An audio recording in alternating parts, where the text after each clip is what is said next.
Dear friends, कैसे हैं आप सब। मुझे उम्मीद है कि आप लोग अच्छे नहीं बल्कि बहुत अच्छे होंगे। अपने हर सब्सक्राइबर को थैंक्स कहती हूँ जिनकी वजह से मुझे आगे बढ़ने का मोटिवेशन मिलता है। तो फ्रेंड्स, अपने वीडियो को आगे बढ़ाने से पहले मैं एक बात आपसे कहना चाहती हूँ। अक्सर ऐसा होता है कि स्थितियाँ बहुत ज़्यादा प्रतिकूल होती हैं, बहुत ज़्यादा संघर्षपूर्ण होती हैं, या फिर ये कह सकते हैं कि एकदम ही उल्टी होती हैं।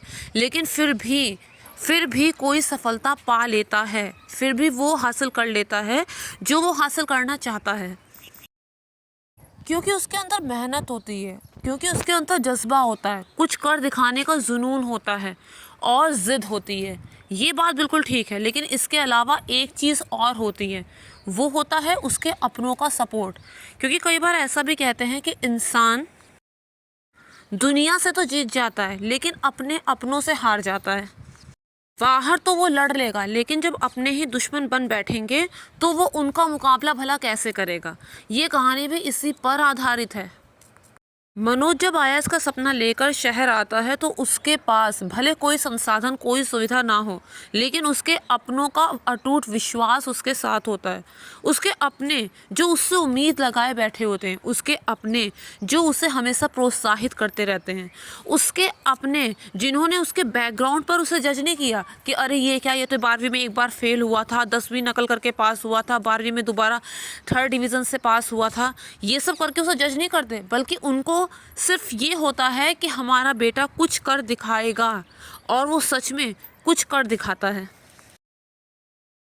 थॉमस एडिसन का नाम सुना होगा आपने, महामूर्ख, लेकिन उसकी माँ को उस पर विश्वास था। उसने हमेशा प्रोत्साहित किया। उसने सबसे यही कहा कि मेरा बेटा किसी दिन कुछ बनकर दिखाएगा, और थॉमस एडिसन ने ये साबित कर दिया। आज भी लोग उसे जानते हैं।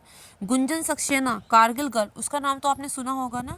पिता के मोटिवेशन से ही वो आगे बढ़ते गए, क्योंकि एक जगह पर आके उसने हथियार डाल दिए थे कि अब उससे ना हो पाएगा, लेकिन उसके पिता के मोटिवेशन पर वो आगे बढ़ी और भारत की पहली महिला पायलट के रूप में लोग उसे जानते हैं। ये सब क्यों हुआ? क्योंकि उसके अपनों का प्रोत्साहन उसके साथ था। लेकिन आमतौर पर ऐसा होता नहीं है, खास तौर पे लेडीज़ अहम भूमिका निभाती हैं।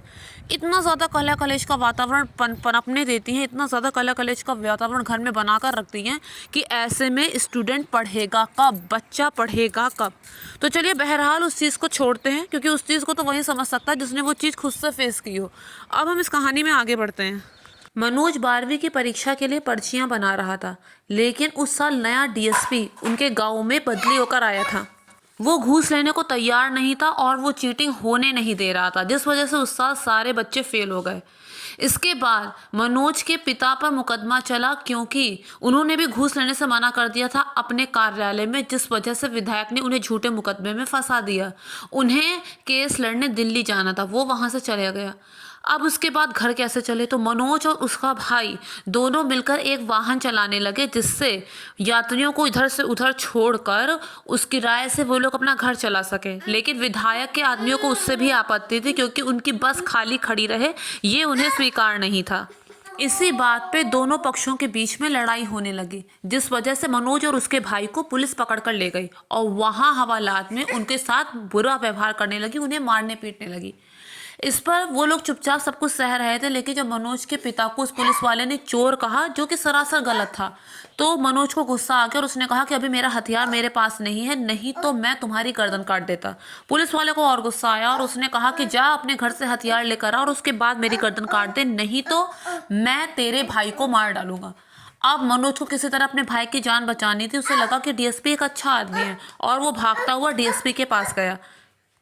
डीएसपी फौरन दोनों भाइयों को वहां से छुड़ा कर लाया, और जब वो लोग वापस घर जा रहे थे तो उन्हें घर तक डीएसपी ने लिफ्ट दी। उसे लगा मनोज को कि डीएसपी एक अच्छा आदमी है, वो उससे बहुत प्रभावित हुआ और उसने पूछा कि अगर मुझे आप जैसा बनना है तो उसके लिए क्या करना होगा। डीएसपी ने बोला उसके लिए तुम्हें चीटिंग छोड़नी होगी। डीएसपी ये भी बोल सकता था कि अरे तेरे बस का नहीं है, अरे तू क्या करेगा, तू तो खुद ही 12वीं में नकल करके पास होने की फिराक पे था। लेकिन उसने ऐसा नहीं किया, और बल्कि उसने उसे मोटिवेट किया कि हाँ तुम भी कर सकते हो।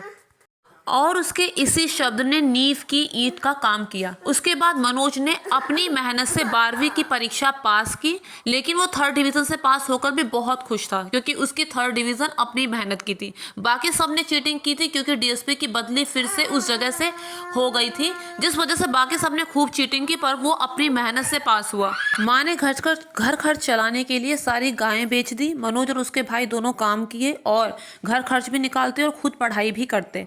इसके बाद वो लोग ग्वालियर की तरफ रवाना हुए।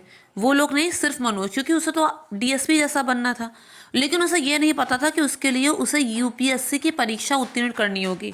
उसकी दादी ने अपनी पेंशन के सारे पैसे उसे दिए, बस में उसकी आंख लग गई और उसके सारे पैसे चोरी हो गए। अब तो ना वो वापस लौट के जा सकता था और ना ही आगे बढ़ सकता था। फिर वो करे तो करे क्या। 2 दिन तक वो भूखा प्यासा एक ढाबे के सामने बैठा रहा और जब भूख एकदम ही बर्दाश्त नहीं हुई तो उसने ढाबे वाले से कहा कि मुझे कुछ खाने को दे दो, मैं यहाँ पर कोई भी काम कर दूंगा। ढाबे वाला अच्छा आदमी था, उसने उसे खाने को दिया। खाना खाने के बाद उसने ढाबे वाले से कहा कि यहाँ मुझे क्या कोई काम मिल सकता है, मैं गांव से यहाँ पढ़ने के लिए आया था, लेकिन बस में मेरे सारे पैसे और सामान चोरी हो गया। अब ना तो वापस लौट कर जा सकता हूँ और ना ही आगे ही बढ़ सकता हूँ, मुझे कुछ काम दे दो। वहाँ पर एक और स्टूडेंट था जो ये सारी बातें सुन रहा था। उसका नाम पांडे था, वो और एक अच्छा आदमी था। तो जब पांडे ने उसकी सारी बातें सुनी तो उसने कहा, मैं भी जा रहा हूँ दिल्ली कोचिंग के लिए आईएएस की, तुम भी चलो मेरे साथ। तो उसने बोला कि वो क्या होता है, तो उसने कहा कि वो डीएसपी से बड़ा होता है और तुम्हें यूपीएससी की परीक्षा क्लियर करनी पड़ेगी। तो वो कहता है मुझे भी अपने साथ ले चलो क्योंकि मेरे पास और कोई जुगाड़ नहीं है। तो वो उसे अपने साथ ले चलता है और जब वो उसे वहाँ अपने साथ ले चलता है तो वहाँ मुजफ्फरनगर में पहुँच वो लोग देखते हैं कि वहाँ पर लाखों की तादाद में स्टूडेंट आए हुए होते हैं और सब लोग यहीं आईएएस का सपना लेकर आए होते हैं। अब उनके बीच में वो लोग अपनी जगह कैसे बनाएं, कैसे उन लोगों का सिलेक्शन हो, ये सोचकर वो लोग बड़े हैरान होते हैं। इसके बाद वहाँ पर एक गौरी भैया नाम का एक लड़का होता है, वो भी आईएएस की तैयारी कर रहा होता है, चाय की टफरी भी चलाता है और साथ ही आईएएस वाले बच्चों को पढ़ाता भी है। जाहिर सी बात है, जो बच्चे कोचिंग इंस्टीट्यूट में पैसे नहीं दे पा रहे होंगे वही उसके पास पढ़ने आते होंगे। उसका ये सपना होता है कि भले उसका ना हो पाया हो, क्योंकि वो अपनी हर अटेम्प्ट में फेल हो गया था, अपनी लास्ट अटेम्प्ट में भी वो फेल हो गया था। तो उसका ये सपना था कि भले उसका ना हो पाया हो, लेकिन उसके जैसे अगर किसी एक का भी हो जाएगा तो ये लाखों के लिए मिसाल बनेगा, क्योंकि एक की जीत तो सभी की जीत हो जाएगी, ऐसा उसका विचार था। तो वो जो गौरी भैया था वो एक अच्छा आदमी था, मनोज की वहाँ उससे भी जान पहचान होती है। उसके बाद मनोज लाइब्रेरी में काम करता है। लाइब्रेरी में वो सारा काम करता है, किताबों के रख रखाव से लेकर बाथरूम टॉयलेट साफ़ करने तक का काम भी वो करता है और इसके बदले में उसे जो पैसे मिलते हैं उससे वो अपनी पढ़ाई भी करता है। इसके बाद वो प्रीलिम्स का एग्ज़ाम देता है, पहली बार में क्लियर नहीं होता, दोबारा देता है, दोबारा उसका एग्ज़ाम क्लियर हो जाता है। अब उसे मेन की तैयारी करनी थी जो बहुत मुश्किल काम था। इसी बीच उसकी मुलाकात श्रद्धा नाम की लड़की से होती है और मुलाकात और आगे बढ़ जाती है। इसके बाद श्रद्धा भी उसी की आईएएस की ही तैयारी कर रही होती है। दोनों में ज़मीन आसमान का अंतर होता है, लेकिन फिर भी दोनों के बीच प्यार हो जाता है। यहाँ पर ऐसा कहा जाता है कि अक्सर स्टूडेंट जो प्यार में पड़ जाते हैं वो पढ़ाई से हाथ धो बैठते हैं, लेकिन यहाँ पर उसका प्यार ही उसकी ताकत बन जाता है। श्रद्धा उससे कहते हैं कि आज के बाद मैं तुम्हें तभी देखूंगी जब तुम ऑफिसर बन जाओगे, और उसके बाद मनोज जी जान से पढ़ाई में जुट जाता है। लेकिन इसी बीच उस पर एक और गाज गिरती है। लाइब्रेरी जहाँ पर वो काम करता था वहाँ पर उस पर चोरी का नाम लग जाता है, जिस वजह से वो लाइब्रेरी से हट जाता है, छोड़ देता है, क्योंकि वो अपने पिता के आदर्शों में चलने वाला होता है। एक आटा चक्की में उसे रहने को मिलता है, वहाँ पर वो नरकीय जीवन व्यतीत कर रहा होता है, क्योंकि वहाँ पर इतना अंधेरा होता है, केवल एक ही बल्ब, उसमें वो कैसे पड़ेगा। इसके बावजूद वो खुश होता है। उसका कहना ये होता है कि अब्दुल कलाम जी तो रोड की लाइट में पढ़े थे, मेरे पास तो यहाँ एक बल्ब भी है, और उसे अपने घर की जिम्मेदारियों को भी तो निभाना था। तो इसके बाद वो वहाँ पर पढ़कर मेंस एग्ज़ाम की तैयारी कर रहा होता है। पहली बार में उसका मेन एग्ज़ाम क्लियर नहीं हो पाता, दूसरी बार वो इस तरह से लिख रहा होता है कि इंग्लिश मीडियम वाले चक्कर खा जाते हैं, लेकिन बाद में उसे पता चलता है कि प्रश्न कुछ और पूछा गया था और वो उत्तर किसी और का दे आया। पूछा गया था टूरिज्म इन इंडिया और वो लिखाया टेररिज्म इन इंडिया। इस तरह से मेन एग्ज़ाम उसका इस बार भी क्लियर नहीं हो पाता है। इसके बाद वो दोबारा मेन एग्ज़ाम की तैयारी करता है। वो जाता है एक इंग्लिश मीडियम के टॉपर से जो आईएएस का एग्ज़ाम क्लियर कर चुका होता है। वो उससे जाके कहता है कि मुझे कैसे करना चाहिए तैयारी इसकी, कि कैसे मैं मेन का एग्ज़ाम क्लियर करूँ।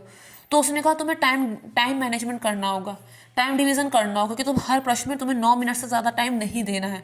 वो कहता है कि 9 मिनट में अपने बारे में लिख कर बताओ। तो वो पहले तो उसे लगता है कि बहुत आसान है, लेकिन वो 100 शब्द भी नहीं लिख पाता।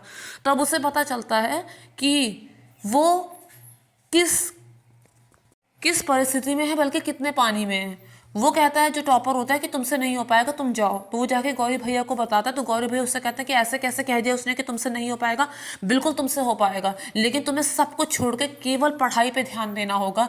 तुम्हारे घर पे पैसे मैं भिजवा दूंगा, तुम मेरे रूम में फटाफट शिफ्ट हो जाओ और इस बार मेन एग्जाम क्लियर कर लो, क्योंकि ये वाली तुम्हारी लास्ट अटेम्प्ट है। उसके बाद वो जी जान से मेन एग्जाम की तैयारी में लग जाता है। मेन एग्जाम भी उसका क्लियर हो जाता है। अब वो दिन आ जाता है जिसका उसे बरसों से इंतजार था। उसे करना था